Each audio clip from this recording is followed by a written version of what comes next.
नमस्कार मंडळी. बराच वेळेस काय होतं, काही कारणामुळे काही चुकीमुळे आपलं घरातील दूध जे असतं ना, बराच वेळेस काय वेळेस नासलं जातं, फाटलं जातं. मग आपण काय करतो ते फेकून देतो. तर या ठिकाणी दूध फेकून न देता फाटलेल्या म्हणजे नासलेल्या दुधापासून अगदी मस्त अशी आपण मस्त स्वीट डिश बनवणार आहोत. तुमचे घरचे सुद्धा तुमची तारीफ करतील, एवढी मस्त ही मिठाई बनवून तयार होते. अगदी तोंडात टाकताच विरघळणारी अगदी मस्त अशी स्वीट डिश बनवून तयार होते. अगदी मिठाईच्या दुकानात भेटतात तसं अगदी आज आपण मस्त अशी स्वीट डिश करणार आहोत. बघितल्या क्षणी खावीशी वाटत इतकी मस्त बनवून तयार होते.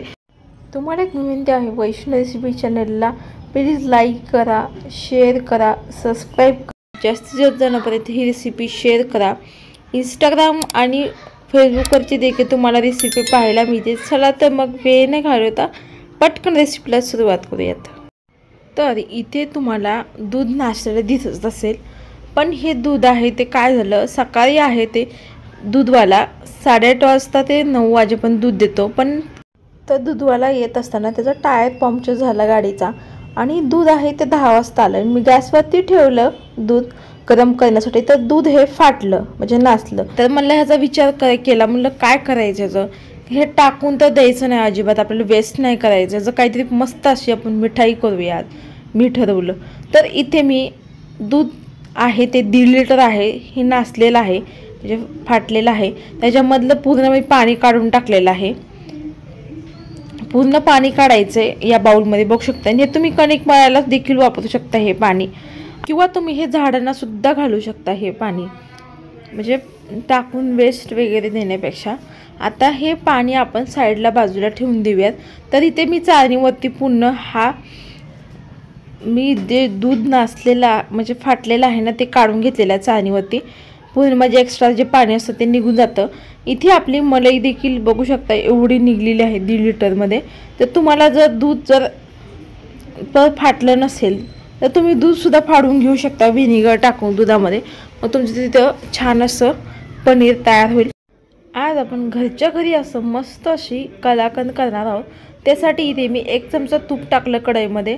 आणि नॉनस्टिकचीच कढई घ्यायची, घेताना स्टीलची वगैरे घ्यायची नाही, पटकन गरम होते ती. आता पॅनमध्ये काढून हे 2 ते 3 मिनिट याला परतून घ्यायचं आहे.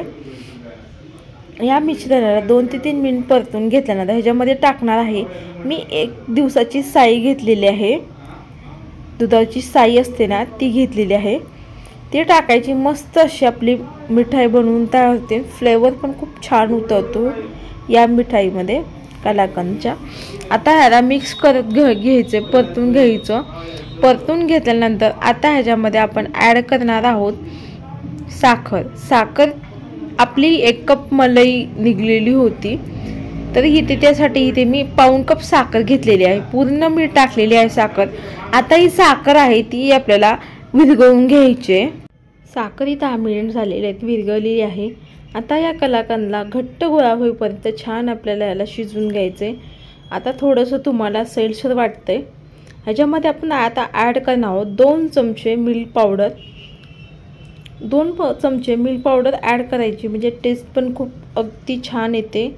त्यासाठी मिल्क पावडर टाकायचे. ह्याला आणखीन एकदा मिक्स करून घ्यायचं आणि ह्याला आता आपल्याला घट्टच गोळा होईपर्यंत छान एकसारखा शिजवून घ्यायचं आहे.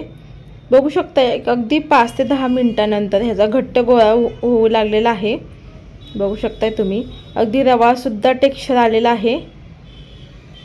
आता हे आपल्याला बघू शकता एका प्लेटमध्ये थोडंसं बाजूला मिश्रण काढायचं आहे आणि ह्याला बाजूला ठेवून द्यायचं.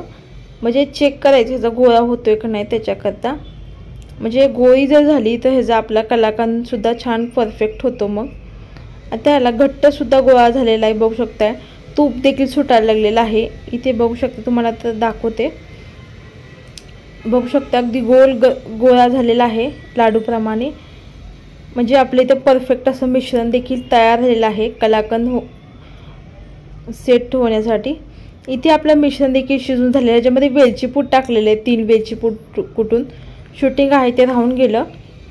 आता वेलची पूड टाकल्यानंतर ह्याला मिक्स करून घ्यायचं आणखीन एकदा. इथे मी चौकोनी टीन घेतलेला आहे. तुम्ही या ठिकाणी कुकरचा डब्बा देखील घेऊ शकता घरातला भात लावायचा. आणि ह्याला मी खाली बटर पेपर टाकलेलं, तुम्ही या ठिकाणी तूप किंवा तेल देखील लावू शकता टीनला, म्हणजे खाली चिटकून याच्याकरता. आणि ह्याला आता ह्याच्यामध्ये गोळा टाकून घेतल्यानंतर या मिश्रणात ह्याला एकसारखं असं सेट करायचं या पद्धतीने.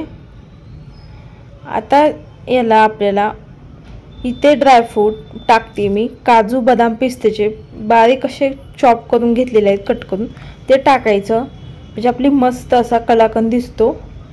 गार्निशिंग बघू शकता तुम्ही, अगदी मस्त होतं. आता हे एकसारखं असं म्हणजे ड्रायफ्रूट आहे ती व्यवस्थित राहावी याच्याकरता याला स्पॅच्युलाने आणखीन एकदा स्प्रेड करून घ्यायचं आहे, म्हणजे ड्रायफ्रूट आहे ते निघणार नाहीत. आता याला चाकूने 3 आकारमध्ये कट करणार आहोत, उभ्या आकारामध्ये. हे 3 भाग करणार आहे, तुम्हाला जसे छोटे मोठे हवे त्यानुसार तुम्ही कट करू शकता.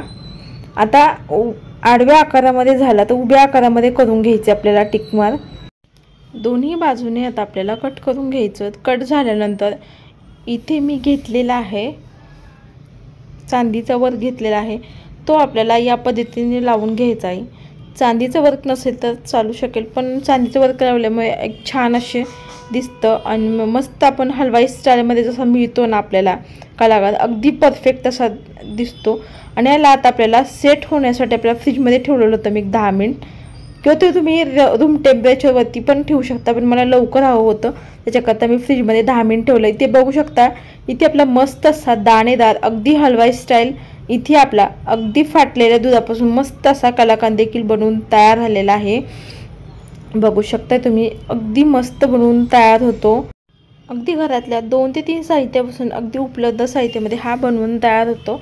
आणि खायला तर मला इतकं अप्रतिम चवीचा लागतो, अगदी तोंडात टाकताच विरघळणारा दाणेदार हलवा स्टाईल, सुपर सॉफ्ट मस्त लागतो हा. तुम्ही सुद्धा या पद्धतीने नक्की करून बघा. अशा छान छान रेसिपीसाठी वैष्णव रेसिपी चॅनेलला लाईक करा, सबस्क्राईब करा आणि बाजूला जे बेल आयकॉन आहे त्याला क्लिक करा. जास्तीत जास्त जणांपर्यंत ही रेसिपी शेअर करा. आणि हो, तुम्ही ह्या रेसिपी माझ्या आता फेसबुकवरती इंस्टाग्रामवरती देखील पाहू शकता, त्यामुळे त्याला देखील इंस्टाग्रामला आणि फेसबुकला देखील फॉलो करा. वेळात वेळ काढून माझी रेसिपी पाहिल्याबद्दल तुमचं मनापासून धन्यवाद. चला तर मस्त जबरदस्त रेसिपीमध्ये भेटूया, तोपर्यंत धन्यवाद.